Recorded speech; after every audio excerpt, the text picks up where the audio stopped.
शेख सादी सफ़र कर रहे थे, साथ उनका गधा था। एक गांव में पहुंचे तो रात पड़ गई।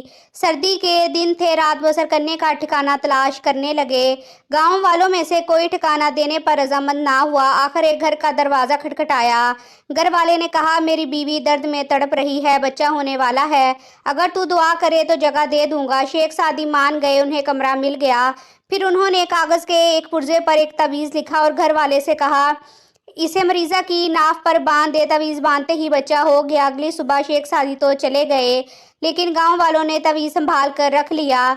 जब भी किसी गांव वाली को जचगी की तकलीफ होती तो वही तवीज़ ले जाकर बांध देते, तकलीफ रफा हो जाती।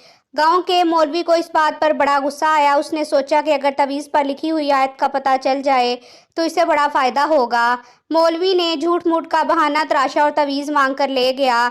उसे खोला तो लिखा था, या अल्लाह, मैं और मेरा गधा अब आराम से हैं, हमें ठिकाना मिल गया है, बाकी तू जाने और तेरा काम जाने। वीडियो पसंद आए तो इसे लाइक करें, चैनल को सब्सक्राइब करें। शुक्रिया।